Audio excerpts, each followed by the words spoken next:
ପରେ ସମବାୟ ସମିତି ହେଉଛି ସମବାୟ ସଂସ୍ଥାଟା ପ୍ରକୃତରେ ଚାଷୀଙ୍କ ପାଇଁ ଉଦ୍ଦିଷ୍ଟ।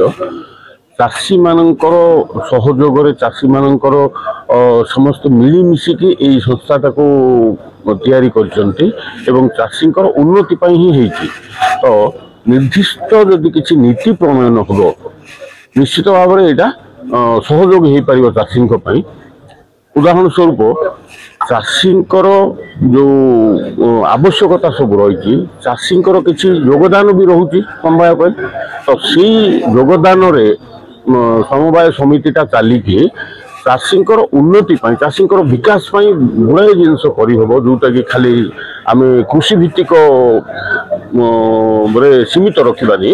କୃଷି ଭିତ୍ତିକ କାର୍ଯ୍ୟକ୍ରମ ସହିତ ବିଭିନ୍ନ ପ୍ରକାର ବ୍ୟବସାୟିକ ଅନୁଷ୍ଠାନ ଆମେ ସୃଷ୍ଟି କରିପାରିବା ସେଥିରେ, ଯେଉଁଥିରେ କି ଚାଷୀଙ୍କର ସାଇଡ୍ ବାଇ ସାଇଡ୍ ଯେଉଁ ଅନ୍ୟାନ୍ୟ ବ୍ୟବସାୟ ଗୁଡ଼ିକ ଏଗ୍ରୋ ବେସ୍ଡ ଇଣ୍ଡଷ୍ଟ୍ରି ହେଲା, ଆପଣଙ୍କର ବ୍ୟବସାୟ ଭିତ୍ତିକ ଯେଉଁଟା ଏଗ୍ରିକଲଚର ପ୍ରଡକ୍ଟସକୁ ମାର୍କେଟିଂ କରିବା ପାଇଁ ଆମକୁ ବଜାର ବି ଆବଶ୍ୟକତା ରହିଛି, ଯେଉଁଥିରେ କି ମାନେ ପର୍ଯ୍ୟାପ୍ତ ପରିମାଣରେ ବର୍ତ୍ତମାନ ବଜାର ନାହିଁ।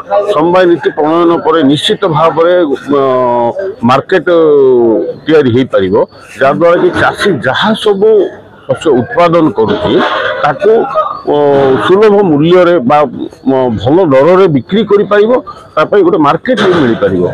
ତ এই ସମବାୟ ନୀତିକୁ ସଠିକ୍ ଭାବରେ ଯଦି ଆମେ ପ୍ରଣୟନ କରିସାରିବା ପରେ ସଠିକ୍ ଭାବରେ ଯଦି ପରିଚାଳନା କରିବା, ତାର ପ୍ରପର ମନିଟରିଂ ଆଣ୍ଡ ସୁପରଭିଜନ ହେଇପାରିବ, ନିଶ୍ଚିତ ଭାବରେ ଚାଷୀ ଉପକୃତ ହେଇପାରିବ। ଋଣ ଟିକେ ସରଳୀକରଣ ହେବା ଦରକାର, ଅଧିକ ଟିକେ ନିଶ୍ଚିତ ଭାବରେ ଗୋଟେ କଥା ମୁଁ କହିବି, ଚାଷୀଙ୍କ ପାଇଁ ସମବାୟ ସଂସ୍ଥା ବ୍ଲକ ଲେଭେଲରେ ଆମେ ଚିନ୍ତା କରିବା ବା ପଞ୍ଚାୟତ ଲେଭେଲରେ ଚିନ୍ତା କରିବା। ଲ୍ୟାମ୍ପସ୍ ପ୍ୟାକ୍ସ ସବୁ ରହିଛି, ଲ୍ୟାମ୍ପସ୍ ପ୍ୟାକ୍ସ ଯେଉଁ ରହିଛି ସେଇଟା ହେଉଛି ପିଓରଲି ଚାଷୀଙ୍କର ସଂସ୍ଥା। ତ ଚାଷୀଙ୍କର ତଥ୍ୟ ସେଠି ରହୁନାହିଁ। ଏଇ ଯେଉଁ ନୀତି ପ୍ରଣୟନ କରିବା ଆଳରେ ଆମେ ଚାଷୀଙ୍କର ଡିଟେଲ ତଥ୍ୟ ଆମେ ରଖିବା ନିହାତି ଆବଶ୍ୟକ।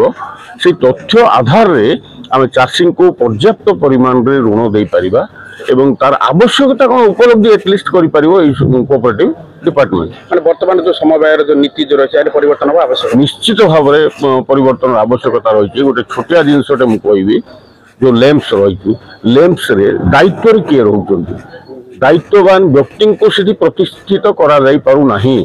ଲୋକଙ୍କ ଅଭାବ ରହୁଛି, ଯେଉଁ ରିସୋର୍ସେସର ଅଭାବ ରହୁଛି, ତାକୁ ଠିକ୍ ଭାବରେ ଯଦି କରାଯାଇପାରିବ। ଆଉ ଗୋଟେ କଥା କହିବି, ବର୍ତ୍ତମାନ ଯେଉଁ ପ୍ରତି ପଞ୍ଚାୟତ ବା 2ଟା ପଞ୍ଚାୟତକୁ ନେଇକରି ଗୋଟେ ଲ୍ୟାମ୍ପସ୍ ତିଆରି କରିବା ପାଇଁ ନୀତି ପ୍ରଣୟନ ହେଇଥିଲା, ସେଠି ଯାଇକି ମିଟିଂ ଫିଟିଂ ହେଲା, ରେଜିଷ୍ଟ୍ରେସନ ବି ସରିଛି, କିଏ କିଏ ଚାଷୀ ଅଛନ୍ତି ସେ ପଞ୍ଚାୟତ ଅଧୀନରେ ଏଇସବୁ ହେଇଛି।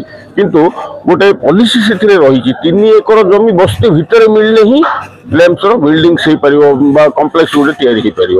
ତ ତାକୁ ଆମେ ଆମର ଚିନ୍ତାଧାରାର ପରିବର୍ତ୍ତନ ଆବଶ୍ୟକ ରହିଛି। ବସ୍ତି ଭିତରେ ପ୍ରତ୍ୟେକ ଜାଗାରେ ମିଳିବାର ସୁବିଧା ନାହିଁ।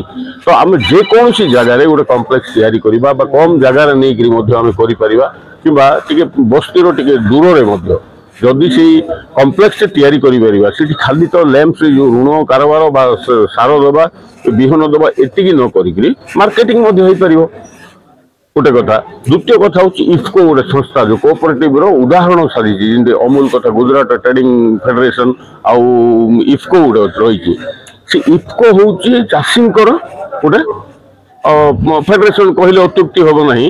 ତ ତାକୁ ଆମେ ଚାଷୀଙ୍କ ପାଖକୁ ପହଞ୍ଚାଇ ପାରୁନୁ, ବର୍ତ୍ତମାନ ପର୍ଯ୍ୟନ୍ତ ସାର ଚାଷୀଙ୍କ ପାଖରେ ପହଞ୍ଚି ପାରୁନାହିଁ। ସେ ଇଫ୍କୋ ସଂସ୍ଥା କୋଅପରେଟିଭ ସଂସ୍ଥାର ଅବିଚ୍ଛେଦ୍ୟ ଅଙ୍ଗ ହେଇଥିବା ସତ୍ତ୍ୱେ ଚାଷୀ ସେ ଇଫ୍କୋର ବେନିଫିଟ୍ ନେଇପାରୁନାହିଁ। ସେ ବେନିଫିଟ୍ କେମିତି ଦିଆଯାଇପାରିବ ଚାଷୀଙ୍କୁ ଠିକ୍ ଭାବରେ ଋଣ। ଗୋଟେ କଥା କହିବି, ଆପଣମାନେ ବି ଜାଣିଛନ୍ତି ଚାଷୀ କିଏ ଅଛନ୍ତି, କ'ଣ ଜମି କେତେ ଅଛି, ପାର୍ଟିକୁଲାର ସେ ଯେଉଁ ଜୋଗ୍ରାଫିକାଲ ଏରିଆ ଭିତରେ କେତେ ଚାଷ ଯୋଗ୍ୟ ଜମି ଅଛି, କିନ୍ତୁ ଲୋକ ଋଣ ଯେଉଁ ପାଉଛନ୍ତି, ଋଣ ପ୍ରକୃତ ଚାଷୀ ନ ପାଇକିରି ସିଏ କହୁଛନ୍ତି ଗୋଟେ ଭାଗ ଚାଷ କରିଛି, ଗୋଟେ ଏଫିଡେଭିଟ୍ଟେ କରିଦେଲା, ଋଣ ନେଇଗଲା। ଏମିତି ଆମେ ଯଦି ଦେଖିବା ଯେତିକି ଜମି ଅଛି, ଯେତିକି ଚାଷୀ ଅଛନ୍ତି, ତାର ଅନେକ ଗୁଣ ଅଧିକା ଲୋକ ଋଣ ନେଇଛନ୍ତି, ଶୋ କରୁଛି ରେକର୍ଡ ପତ୍ରରେ, କିନ୍ତୁ ପ୍ରକୃତ ଚାଷୀ ସେ ଋଣ ପାଇପାରୁନି ବା ତାର ଫ୍ୟାସିଲିଟିସ୍ ପାଇପାରୁନି। ତେଣୁ ନିଶ୍ଚିତ ଭାବରେ ସମବାୟ ନୀତିର ଆବଶ୍ୟକତା ରହିଛି।